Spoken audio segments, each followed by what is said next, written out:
अस्सलाम वालेकुम दोस्तों, आप देख रहे हैं ग्लाइन रोज़। मैं हूं सईद अली अब्दुल्ला गिलानी और आज मैं फिर से हाज़िर हूं एपिसोड 9 का टीज़र लेके। दुनियापुर एपिसोड 8 के बारे में जो कुछ हुआ है उसके बारे में ज़रा डिटेल से बातचीत करते हैं कि उसमें क्या-क्या गुज़रा है और क्या-क्या कुछ हुआ है। तो सबसे पहले हम टीज़र देखते हैं, फिर कुछ बात टीज़र के बारे में करेंगे और कुछ देखते हैं कि ड्रामा एपिसोड 8 में क्या कुछ हुआ है। तो सबसे पहले लेट्स प्ले द टीज़र। दुनिया को उसका सिर्फ एक तरीका है, उस तरीके का नाम ओह! इस खौफ की वजह से तो नवाब राज करते थे और वो अब भी यही चाह रहे हैं। बाप मारा है मेरा, बदला लेना है अभी के अभी। भाई मेरा भी मारा है, बहन मेरी वहाँ है, उनके पास है। जब तक साहब जेल से बाहर नहीं निकलते हम कोई भी फैसला नहीं ले सकते। मुझे तुम्हारी ये सियासत समझ नहीं आती है। तुम्हारी गद्दी जब तक खून का प्याला ना पी ले उस वक्त तक उसकी प्यास नहीं बुझती। मुझे दुनियापुर के मामलात में आपकी दखल अंदाजी नहीं चाहिए। वीर हसन के बेटे को औरंगजेब चचा ने ख्वाह करना, मौत को मारने का भी पता चल गया उनको। मुझे ऐसा भी लगता है कि नायाब भाई की मौत के पीछे उन्हीं का हाथ है। उन्हीं का हाथ है। ये बात। Oh my God! स्टोरी देखा कैसे ये यार, ये ग्रीन टीवी के ड्रामास का ना ये एक बड़ी कमाल की बात है कि ये लोग जो है ना स्टोरी को रुकने नहीं देते। इतनी मज़े की ये दुनियापुर की स्टोरी रैपिडली चल रही है कि वो चलती जा रही है। हर एपिसोड में कुछ ना कुछ नया होता हुआ नज़र आता है। अनलेस दूसरे ड्रामों की तरह के वो लोग क्या करते हैं कि स्टोरी एक जगह पे आके स्टक हो जाती है, 3-3 4-4 एपिसोड जो है ना वो एक ही काम में गुजर जाते हैं। अब इसमें हम लोगों ने जो देखा ना, अभी टीज़र के बारे में बात करें तो वो उसको पता चल गया है कि क्योंकि उन्होंने बच्चा अगवा किया था एसएचओ का, हसन मीर का, तो ये शामिर को पता चल गया। उसने बता दिया, अगवाकार जो था उसने बताया कि ये तो औरंगज़ेब आदम के कहने पे हमने अगवा किया था, हमें पता ही नहीं था कि इसके पीछे नौरोज़ की जान को ख़तरा है, तो हम कभी भी ऐसा ना करते। लेकिन उन्होंने अगवा किया और उसको इस बात का इदराक हो गया है, उसने छोड़ दिया, बच्चा दे दिया। अच्छा, इसके बाद ये वही डिस्कस कर रहे थे, कसाईयों का बंदा उठा के ले गए थे, उन्होंने मार दिया। कसाई का बेटा जो है वो अब बदला लेने की आग में तड़प रहा है और वो कह रहा है बस मैं आज ही जाके आग लगा दूंगा। लेकिन शामिर उसको समझाने की कोशिश करे कि जब तक नौरोज़ बाहर नहीं आता कोई पंगा नहीं लेना, ये आने वाली किस्त में ऐसा ही कुछ होने वाला है। और उधर से हमने देखा वो अना जो है वो शीशे को जो तोड़ रही है कोई चीज़ मार के और उस तरीके से कुछ कर रही थी। बेसिकली वो उसको गुस्सा आया हुआ इस बात पे कि जो एपिसोड 8 ख़त्म हुई है हमने देखा है वो फायर होता है और वो कसाई एकदम से तड़पता है, जो ज़बरदस्त कसाई था। तो वो बेसिकली उसको जो है ना उसके बाप ने गोली मारी है, जो नवाब साहब है ना, नवाब साहब ने गोली मार दी उसको। तो इसकी वजह से वो जो है ना गुस्से में है कि तुम बीच में इंटरफेयर क्यों कर रहे हो। खैर मुझे तो इसी बात पे हैरत हो रही है कि वो उस लड़की के हाथ में इतनी ज़्यादा पावर कहाँ से आ गई, जबकि बाप जिंदा बैठा हुआ है, वो गद्दी नशीन है। ये कौन सा कोई बादशाह आता है कि वो वहाँ पे बादशाह बन गया तो कोई उसके बात में बोल नहीं सकता। तो मुझे बिल्कुल समझ नहीं आ रही। जबकि इसका वो जो भाई था जब वो जिंदा था तब बाप के ऑर्डर्स चलते थे, वो मरा है तो ऑर्डर्स जो है वो लड़की के। मुझे इस चीज़ की अभी तक समझ नहीं है कि ये ड्रामे में क्या चल रहा है, कि वो लड़की को एम्पावर कैसे किया, उसकी कोई समझ नहीं आ रही। अब हम बात करते हैं एपिसोड 8 के बारे में कि एपिसोड 8 में क्या कुछ हुआ। तो वो सबसे पहले वो कसाई के घर, ज़बरदस्त कसाई के घर बैठे हुए थे। शामिर पहले से बैठा हुआ नलियाँ खा रहा था। यहीं पे ड्रामा ख़त्म होता है बेसिकली। लास्ट वो वहाँ पे बैठा हुआ वो पायशाई उड़ा रहा है, तो ऊपर से वो भी आ जाती है, अना जो है नवाब जो है वो भी आ जाती है। और वो बेसिकली आती है कि यार मैं आके ना कोई पैचअप करूँ, इसको भी अपनी टीम में ले लूँ। लेकिन उसको नहीं पता था कि वो नवाबों का, वो आदमों का ख़ास आदमी है। तो वो वहाँ पे बेसिकली पैचअप करने के लिए आई थी, लेकिन आगे से उसने उसकी काफ़ी तज़लील की और उसको बताया कि तुम्हारे भाइयों को भी यहाँ पे इसी तरह घसीट के ला के मैंने मारा था।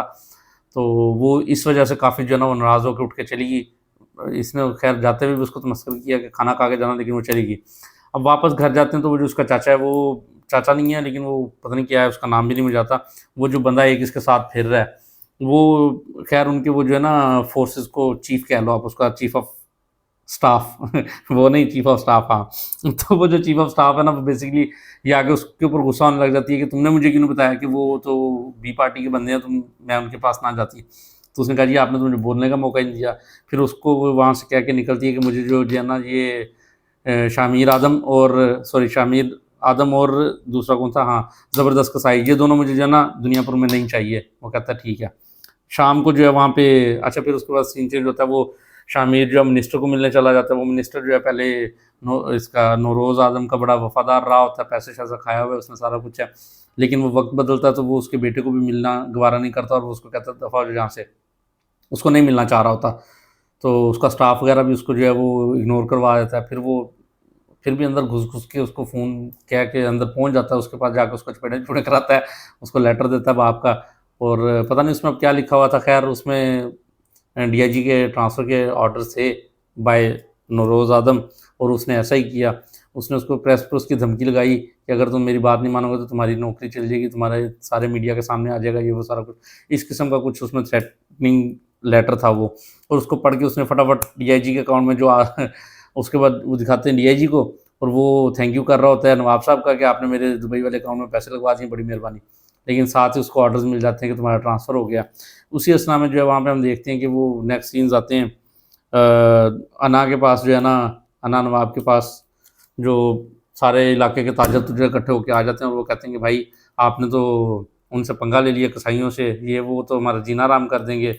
और उधर से नौरोज़ आदम से पंगा ले लिया, वो भी बाहर आ गया तो हमें पता चला ट्रांसफ़र हो गए, ये वो इस तरह, तो ये तो हमें जो है जीने के काबिल नहीं छोड़ेगा, वो आएगा तो हमारी लाशें जो है ना चौक में लटकेंगी क्योंकि हमने उसके साथ गद्दारी की है। वो फिर है ना उसको कहती है कोई बात नहीं, मैं इसका मसले का हल थोड़ी देर में सोच कर बताती हूँ। थोड़ी देर बाद जाके फैसला करती है कि भड़का दो। रात का टाइम होता है, वो लोग जाते हैं, जाके जो है ना कसाईयों के घर पे हमला करते हैं, सारे बंदे मार देते हैं जो सोए होते हैं। वो कुदरती तौर पे जो कसाई हथे चढ़ जाता है, जो ज़बरदस्त कसाई है, उसको ज़िंदा पकड़ के ले आते हैं। अच्छा, दूसरी तरफ क्या होता है कि वो SHO जो है मीर हसन साहब का जो है ना बेटा अगवा हो जाता है, और वो बड़ा परेशान होता है। उसको घर से फ़ोन आता है कि वो बेटा तो अगवा हो गया। उसकी बीवी का फ़ोन आता है, वो अब पैक शैक करके जा रहा होता है शहर की तरफ को, तो जो वो उसका जो कोतवाली नहीं है वहाँ पे जो एक फिर रहा होता है उसके साथ साथ, वो उसको कहता है जी आप जा तो रहे हैं, आपको फिर भी एक मुखलिस मशवरा देता हूँ, जाने से पहले जो है ना नौरोज़ आदम को मिल लो, वो आपका काम करवा देगा। वो कहता है अच्छा चलो ठीक है, अगर बेटे का मसला अगर मुझे उससे भी मिलना पड़े तो कोई मसला नहीं, मैं मिल लेता हूँ। वो नौरोज़ आदम के पास जाता है, जाकर उसे एक किस्म की भीख मांगने लग जाता है कि यार अगर तुमने मुझे कहा था कि अगर तुम ज़्यादा ताकतवर हो, ये है वो फलाना टींगा, तो मैं जो है ना तुम्हारे बच्चे को, मेरे इस तरह मसला है। वो आगे से नौरोज़ आदम कहता है, वो आगे उसके घुटनों पे बैठ जाता है, भाई तुम्हें उसके आगे बैठने की क्या ज़रूरत है, उसने कौन सा अगवा किया, बस तुम उससे मांग रहे हो। बहरहाल वो उसको नौरोज़ आदम मीर हसन को कहता है कि तुम घर जाओ, टेंशन फ्री होकर, तुम्हारे घर पहुँचने से पहले तुम्हारा बेटा पहुँचेगा। जैसे ही वो निकलता है वहाँ से चला जाता है, पीछे से ये फ़ोन लेके कॉल करवाता है कसाई को ही। कसाई आगे से कहता है जी शामिर और उसका बेटा जो है वो शहर में ही है, मैं उनको कहता हूँ काम हो जाएगा। वो आगे से उनके अपने बेटे को फ़ोन करता है, उसका बेटा उसको ले जाता है। एग्जैक्ट जो होता है ना किडनैपर उसके पास ही, क्योंकि उसको कसाई को पता होता है ये किडनैपर है ये बंदा। अच्छा, वो औरंगज़ेब पहले ही उस किडनैपर से मिला होता है, क्योंकि औरंगज़ेब को पता होता है ये किडनैपर की और नौरोज़ आदम की जो ना आपस में खटपट हो गई हुई है, क्योंकि वो लोग अब एक दूसरे को बुलाते नहीं, इकट्ठे काम नहीं करते। तो उसने कहा ये बंदा ठीक है, क्योंकि वो मुखालिफ का मुखालिफ जो दोस्त ही होता है, उसने उसको साथ में लाके बच्चा किडनैप करवाया होता है। अब ये लोग शामिर वगैरह उसके पास जाते हैं, जाके उसको बताते हैं, तो वो आगे से उसको ऑफ़र करता है कि कहता है मैं बड़े असूल पसंद, ये वो फलाना टींगा, कि जी असूल असूल असूल असूल।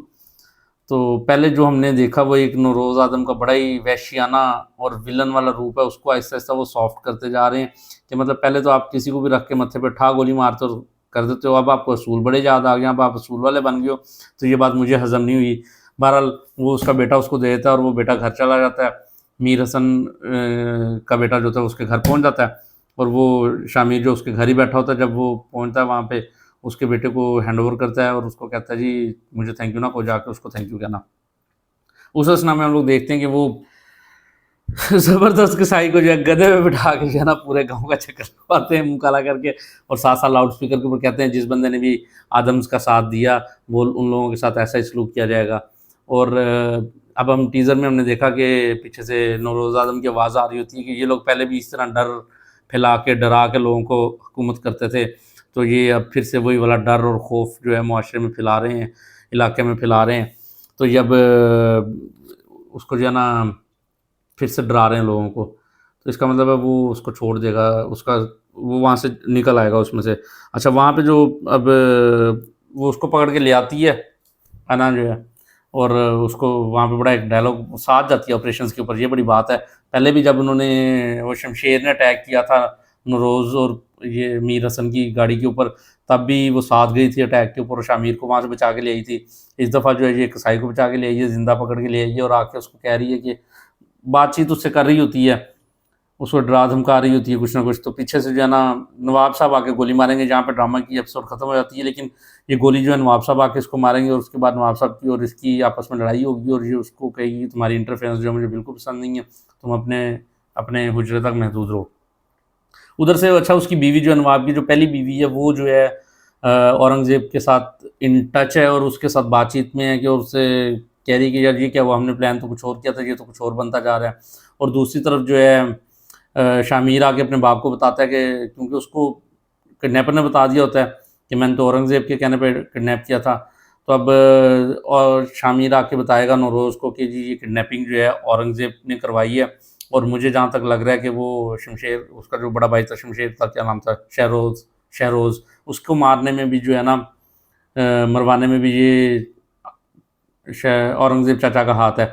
तो ये लोग अब कड़ियाँ जो सुलझना शुरू हो गई हैं। और मज़े की बात ये है कि ड्रामा बहुत स्पीड से चल रहा है, और बड़ी हर एपिसोड में कुछ ना कुछ नया ज़रूर होता है कि जो बंदा अपलॉडेबल है कि यार ये लोग अच्छे से ड्रामा बना रहे हैं, बड़ा मज़ा आ रहा है। और एक नया ड्रामा फरार शुरू होने वाला है, उसका भी टीज़र अभी हम कवर कर रहे हैं, ऊपर लिंक में आ जाएगा, उसके ऊपर आप क्लिक करके उसको देख सकते हैं। तो फरार का टीज़र भी देखें, वो भी ड्रामा बड़ा मज़े का लग रहा है, क्योंकि मुझे तो वो हमज़ा अली अब्बासी पर्सनली बहुत पसंद है। तो वो उसका ड्रामा है तो हम ज़रूर देखेंगे। तो आप लोग अगर आपको वीडियो पसंद आई तो प्लीज़ चैनल को लाइक कर दें, और वीडियो को लाइक लाजमी कर दें। आपके एक लाइक की वजह से कोई 100-200 की रीच जो है ना बढ़ जाती है। एक लाइक जो है ना वो बहुत मैटर करता है।